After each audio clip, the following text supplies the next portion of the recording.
ಬೆಂಗಳೂರಿನಲ್ಲಿ ಮತ್ತೊಂದು ಅಗ್ನಿ ಅವಘಡ ಸಂಭವಿಸಿದೆ. ಈ ಅಗ್ನಿ ಅವಘಡ ಮತ್ತೆ ಗೋಡೌನ್ಗೆನೇ ಆಗಿರೋದು. ಯಾಕೆ ಹೀಗಾಗ್ತಾ ಇದೆ ಅನ್ನೋದ್ರ ಬಗ್ಗೆ ಒಂದಿಷ್ಟು ಗಮನ ಹರಿಸಲೇಬೇಕಾಗಿದೆ. ನಾಯಂಡಹಳ್ಳಿಯ ಪ್ಲಾಸ್ಟಿಕ್ ಗೋಡೌನ್ಗೆ ಬೆಂಕಿ ತಗುಲಿದೆ. ಪ್ಲಾಸ್ಟಿಕ್ ವಸ್ತುಗಳು, ಗುಜರಿ ವಾಹನಗಳಿಗೆಲ್ಲ ಬೆಂಕಿ ಹೊತ್ಕೊಂಡಿದೆ. 30ಕ್ಕೂ ಹೆಚ್ಚು ಅಲ್ಲಿ ಆಟೋಗಳಿದ್ವು, ಅವೆಲ್ಲವೂ ಕೂಡ ಸುಟ್ಟು ಭಸ್ಮವಾಗೋಗಿದೆ.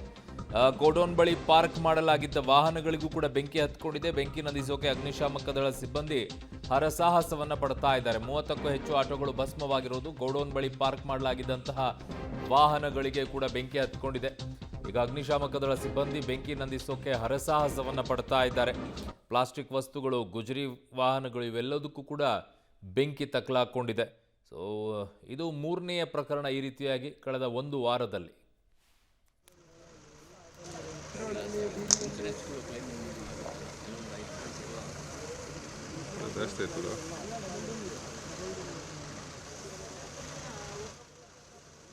ನಾಯಂಡಹಳ್ಳಿಯ ಗಂಗೊಡ್ಡನಹಳ್ಳಿಯ ಬಳಿ ಪ್ಲಾಸ್ಟಿಕ್ ಗೋಡೌನ್ಗೆ ಬೆಂಕಿ ಬಿದ್ದು ಅಪಾರ ಪ್ರಮಾಣದ ನಷ್ಟವಾಗಿದೆ. ನಿನ್ನೆ ತಡರಾತ್ರಿ 1:30 ಸುಮಾರಿಗೆ ಪ್ಲಾಸ್ಟಿಕ್ ಗೋಡೌನ್ಗೆ ಬೆಂಕಿ ಬಿದ್ದಿದೆ.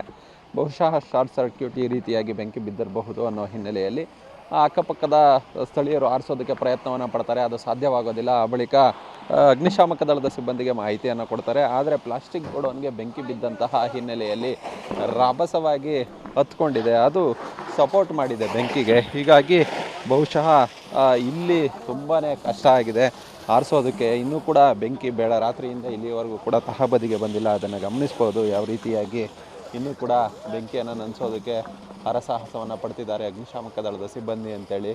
ದುರಂತ ಏನಂತ ಹೇಳಿದ್ರೆ, ಪ್ಲಾಸ್ಟಿಕ್ ಗೋಡೌನ್ಗೆ ಹೊಂದ್ಕೊಂಡಂತೆ ಇಲ್ಲಿ ಸುಮಾರು ರಾತ್ರಿ ವೇಳೆ ಆಟೋಗಳನ್ನು ಪಾರ್ಕಿಂಗ್ ಮಾಡುವ ಕೆಲಸವನ್ನು ಮಾಡಲಾಗ್ತಿತ್ತು. ಅದನ್ನು ಗಮನಿಸ್ಬೋದು ಎಷ್ಟು ಆಟೋಗಳಿದ್ದಾವೆ ಅಂತೇಳಿ.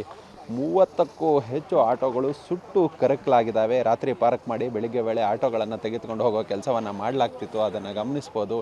ಈ ಎಲ್ಲ ಆಟೋಗಳು ಸಂಪೂರ್ಣವಾಗಿ ಬೆಂಕಿಗೆ ಸುಟ್ಟೋಗಿರೋದನ್ನು ಕೂಡ ಗಮನಿಸ್ತಿದ್ದೀರಿ. ರಾತ್ರಿಯಿಂದ ಸುಮಾರು 10ಕ್ಕೂ ಹೆಚ್ಚು ಅಗ್ನಿಶಾಮಕ ದಳದ ವೆಹಿಕಲ್ಗಳು ಆಗಮಿಸಿ ಬೆಂಕಿಯನ್ನು ನಂದಿಸೋ ಕೆಲಸವನ್ನು ಮಾಡ್ತಿದ್ದಾರೆ. ಆದರೆ ಬೆಂಕಿ ನೀರನ್ನು ಹೊಡೆದಂತಹ ಸಂದರ್ಭದಲ್ಲಿ ಆರುತ್ತೆ, ಆ ಬಳಿಕ ಮತ್ತೆ ಹತ್ಕೊಳ್ಳುತ್ತೆ. ಈಗ ಇನ್ನೂ ಕೂಡ ಬೆಂಕಿ ತಹಬದಿಗೆ ಬಂದಿಲ್ಲ, ಹೊಗೆ ಕೂಡ ಇನ್ನೂ ಕಂಟ್ರೋಲ್ ಆಗಿಲ್ಲ. ಅದೆಲ್ಲವನ್ನು ಕೂಡ ಗಮನಿಸ್ತಿದ್ದೀರಿ. ಸಾಕಷ್ಟು ನಷ್ಟ ಆಗಿದೆ ಅನ್ನೋ ನಿಟ್ಟಿನಲ್ಲಿ ಸ್ಥಳೀಯರು ಅಭಿಪ್ರಾಯವನ್ನು ವ್ಯಕ್ತಪಡಿಸ್ತಿದ್ದಾರೆ. ಇಲ್ಲಿ ಸ್ಥಳೀಯರಿದ್ದಾರೆ, ಅವ್ರನ್ನ ಮಾತಾಡ್ಸೋಣ, ಏನು ಹೇಳ್ತಾರೆ ಅಂತೇಳಿ ಕೇಳೋಣ. ಸರ್ ನಮಸ್ತೆ, ಏನಾಯಿತು? ಎಷ್ಟೊತ್ತಿಗೆ ಬೆಂಕಿ ಹತ್ಕೊಳ್ತು? ಸರ್ ರಾತ್ರಿ 1-1:30 ಗಂಟೆ ಇರಿತ್ತು. ರಾತ್ರಿಯಲ್ಲಿ ನಾವು ಬಂದಾಗ ಫೋನ್ ಬಂತು ಇಲ್ಲಿ ಬೆಂಕಿ ಹತ್ತಿದೆ ಅಂತ. ಅದು ಹಿಂದೆ ಕಡೆಯಿಂದ ಬಂದು ಇಲ್ಲಿ ನಮಗೆ ಆಟೋ ಎಲ್ಲ ಹೊಡೆದಿಲ್ಲ. ನಮ್ಮದು ನಾವು ಆಟೋ ನಾವು ರಾತ್ರಿ ಪಾರ್ಕಿಂಗ್ ಮಾಡ್ತೀವಿ. ಬೆಳಿಗ್ಗೆ ಹೊತ್ತು ನಾವು ತೊಗೊಂಡೋಗ್ತೀವಿ ಗಾಡಿ. ಮೊದಲು ಪಾರ್ಕಿಂಗ್ ಹೊಡ್ಬಿಟ್ಟು ಬೆಳಿಗ್ಗೆ ಹೊತ್ತು ನಮ್ಮ ಕೆಲಸಕ್ಕೆ ತೊಗೊಂಡೋಗ್ತೀವಿ. ಪಾರ್ಕಿಂಗ್ ಮಾಡೋ ಬೆಳಿಗ್ಗೆ ನೋಡಿದ್ರೆ ನಮ್ಮ ಗಾಡಿ ಎಲ್ಲ ಸುಟ್ಟೋಗಿದೆ. ಫುಲ್ ಡ್ಯಾಮೇಜ್, ಫುಲ್ ಇದಾಗಿ ಲಾಸ್ ಆಗಿದೆ, ಟೋಟಲ್ ಲಾಸ್ ಆಗಿದೆ ನಮಗೆ. ರಾತ್ರಿ 1:15 ಗಂಟೆಗೆ ಬಂದಿದ್ದು ನೋಡಿದ್ರೆ ಇಲ್ಲಿ ಫುಲ್ ನಮಗೆ ಎಷ್ಟೋ ಗಾಡಿ ಆಚೆ ತೊಳೆದ್ರು, ಮಿಕ್ಕಿದ ಗಾಡಿ ಎಲ್ಲ ಸುಟ್ಟೋಗಿದೆ. ಸರ್ ಎಷ್ಟು ಆಟೋಗಳನ್ನು ಇಲ್ಲಿ ಪಾರ್ಕ್ ಮಾಡಲಾಗ್ತಿತ್ತು? 40-50 ಆಟೋ ಎಲ್ಲ ಪಾರ್ಕ್ ಮಾಡ್ತಾಯಿದ್ರು. ಎಲ್ಲ ಬಡವರು ಸರ್, ಡೈಲಿ ಸಂಪಾದನೆ ಮಾಡೋರು. ಸುಮಾರು ಒಂದು 30 ರೂಪಾಯಿ ಕೊಟ್ಟು ಅವ್ರ ಮನೆ ಹತ್ರ ನಿಲ್ಸಕ್ಕೆ ಜಾಗ ಇಲ್ಲ ಅಂತ ಹೇಳ್ಬಿಟ್ಟು ಇಲ್ಲಿ ಬಂದು ಪಾರ್ಕಿಂಗ್ ಮಾಡ್ತಾಯಿದ್ರು. ಒಂದು 40-50 ಎಲ್ಲ ಆಟೋಗಳು ಎಲ್ಲ ಬಡವರು ಸರ್, ಬೆಳಗ್ಗೆ ಹೋಗಿ ಸಂಪಾದನೆ ಮಾಡೋರು ಮತ್ತು ವ್ಯಾಪಾರ ಮಾಡೋರು ಅಂಥವರೆಲ್ಲ ಇದೆಲ್ಲ ಸುಟ್ಕೊಂಡ್ಬಿಟ್ಟಿದೆ.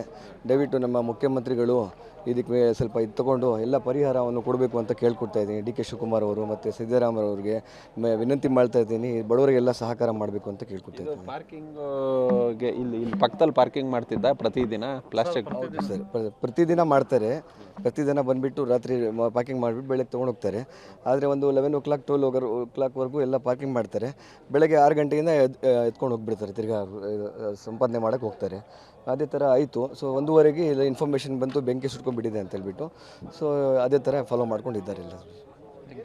ಇದು ಅಂದರೆ ಪ್ರತಿದಿನ ಈ ಆಟೋಗಳನ್ನು ಇಲ್ಲಿ ಪಾರ್ಕಿಂಗ್ ಮಾಡಲಾಗ್ತಿತ್ತು. ಪಾರ್ಕಿಂಗನ್ನು ಮಾಡಿ ಬೆಳಗ್ಗೆ ಮತ್ತೆ ಎಂದಿನಂತೆ ಜೀವನದ ಬಂಡಿಯನ್ನು ಸಾಗಿಸೋದಕ್ಕೆ ಆಟೋಗಳನ್ನು ತೆಗೆದುಕೊಂಡು ಇಡೀ ಬೆಂಗಳೂರಿನಾದ್ಯಂತ ಓಡಾಟವನ್ನು ನಡೆಸಲಾಗ್ತಿತ್ತು. ಅದರಿಂದ ಬಂದಂತಹ ಹಣದಲ್ಲಿ ಜೀವನವನ್ನು ನಡೆಸೋ ಕೆಲಸವನ್ನು ಮಾಡಬೇಕಿತ್ತು. ಆದರೆ ಇವತ್ತು 30-40 ಆಟೋಗಳು ಸಂಪೂರ್ಣವಾಗಿ ಸುಟ್ಟು ಹೋಗಿದೆ. ಹೀಗಾಗಿ ನಮಗೆ ಕೆಲಸವನ್ನು ಮಾಡೋದಕ್ಕೆ ಕೆಲಸ ಕೂಡ ಇಲ್ಲ.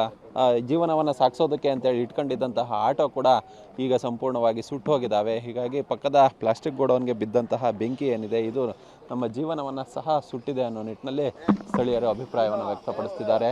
ಸ್ಥಳಕ್ಕೆ ಸದ್ಯ ವಿಜಯನಗರ ಪೊಲೀಸರು ಮತ್ತು ಚಂದ್ರ ಲೇಔಟ್ ಪೊಲೀಸರೆಲ್ಲರೂ ಕೂಡ ಸ್ಥಳಕ್ಕೆ ಬಂದಿದ್ದಾರೆ ಮತ್ತು ಸ್ಥಳೀಯರು ಕೂಡ ಇದ್ದಾರೆ. ಸದ್ಯ ಬೆಂಕಿಯನ್ನು ನಂದಿಸೋದಕ್ಕೆ ಅಗ್ನಿಶಾಮಕ ದಳದ ಸಿಬ್ಬಂದಿ ಹರಸಾಹಸವನ್ನು ಪಡ್ತಿದ್ದಾರೆ. ಈ ಸಂಬಂಧ ಚಂದ್ರ ಲೇಔಟ್ ಪೊಲೀಸ್ ಠಾಣೆಯಲ್ಲಿ ಪ್ರಕರಣ ಕೂಡ ದಾಖಲಾಗಿದೆ. ಕ್ಯಾಮ್ರಾ ಪರ್ಸನ್ ಸುಹಾಸ್ ಜೊತೆ ನರಸಿಂಹಮೂರ್ತಿ, ಪಬ್ಲಿಕ್ ಟಿವಿ.